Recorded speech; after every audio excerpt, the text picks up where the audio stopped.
வாராயோ, எழுந்து வாராயோ. மாறும் மாறும் இயேசுவே, எழுந்து வாரும் இயேசுவே. மாறும் மாறும் இயேசுவே, எழுந்து வாரும் இயேசுவே. பிறர் குற்றவாளிகள் என தீர்ப்பளிக்காதீர்கள், அப்போதுதான் நீங்களும் தீர்ப்புக்கு உள்ளாக மாட்டீர்கள். மற்றவர்களை கண்டனம் செய்யாதீர்கள், அப்போதுதான் நீங்களும் கண்டனத்திற்கு ஆளாக மாட்டீர்கள். மன்னியுங்கள், மன்னிப்பு பெறுங்கள்.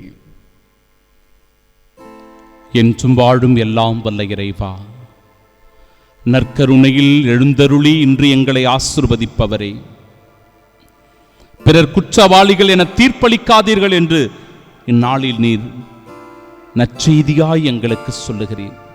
பல நேரங்களில் பலரை பற்றி புரணி பேசுகிறோம், குறை சொல்லுகிறோம், இல்லாதது பொல்லாதது சொல்லுகிறோம், அவப்பெயரை கொடுக்கிறோம், அடுத்தவர்களுடைய பெயரை நன்மதிப்பை கெடுக்கின்றோம்.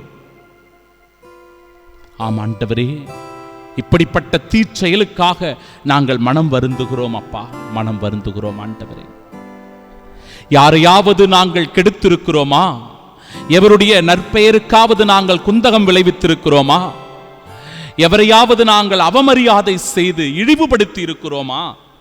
எங்களுடைய கெட்ட பேச்சியினால, வாயிலிருந்து வருகின்ற அவதூறுகளினால, புரணி பேச்சுகளினால யாரையாவது நான் மனநோகம் செய்திருக்கிறேனா? மனக்காயப்படுத்தி இருக்கிறேனா? என் குடும்பத்தில் இருக்கிற என் தாய் தந்தையை நான் கஷ்டப்படுத்தியிருக்கிறேனா? அவர்களை எதிர்த்து பேசி இருக்கிறேனா? அவர்களுடைய மனம் புண்படும்படி நான் நடந்து கொண்டிருக்கிறேனா? என் கணவனை, என் மனைவியை மனநோகம் நாம் செய்திருக்கிறேனா? அவர்களை வெறுத்திருக்கிறேனா? நீ எனக்கு வேண்டாம், நீ செய்யறது எனக்கு ஒண்ணு கூட பிடிக்கல என்று சொல்லி அவர்களை வெறுத்திருக்கிறோமா? பிள்ளைகளை நாம் வெறுத்து ஒதுக்கி அவர்களுக்குரியதை செய்யாமல் அந்த கடமையிலிருந்து நாம் தவறி போயிருக்கிறோமா?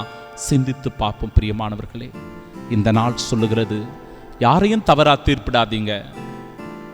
ஒருவர் மற்றவரை மன்னியுங்க, ஒருவர் மற்றவரை அன்பு செய்ய முன்வாருங்க.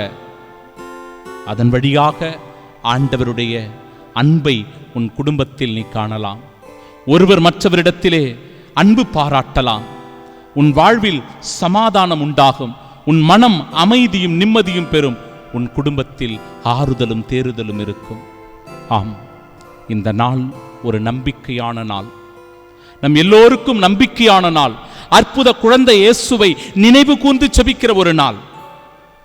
நம் குடும்பத்தில் கூட ஒரு வலி, நீண்ட நாள் சொல்ல முடியாத ஒரு தவிப்பு, மன குமுறலோடு வாழ்ந்து கொண்டிருக்கிறவர்கள் இருக்கலாம். இந்த குழந்தை பாக்கியம் இல்லை அப்படின்னா அது ஒரு போராட்டம் தான், மனப்போராட்டம். யாரையும் வெளியில சந்திக்க முடியாது, பொதுவிடங்களுக்கு நிகழ்வுகளுக்கு போக முடியாது. அப்படிப்பட்ட ஒரு மன வருத்தம் நமக்குள்ளே ஏற்படும், ஒரு குற்ற உணர்ச்சி நமக்குள்ளேயே இருக்கும். உன் அழுகையை, உன் கண்ணீரை ஆண்டவர் இன்று மாற்றுகிறார். சகோதரனே, சகோதரியே, உன்னை முழுமையாக ஆண்டவரிடத்தில் ஒப்புக்கொடு.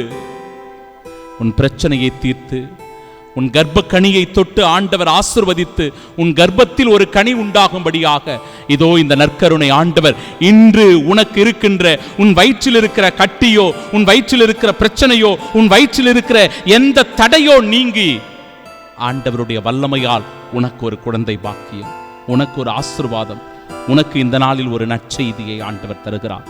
நம்பிக்கையோடு பெற்றுக்கொண்டு ஆண்டவருக்கு நன்றி செலுத்தி அவரின் சாட்சியாக வாழ அவருடைய திருவுளப்படி நடப்போம்.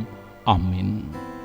ஓருயிரும் ஓருணர்வும் ஆக விளைகின்றே, ஓருயிரும் ஓருணர்வும் ஆக விளைகின்றேன்.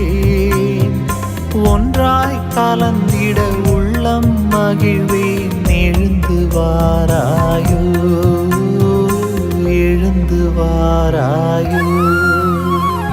மாறும் மாறும் இயேசுவே, எழுந்து வாரும் இயேசுவே.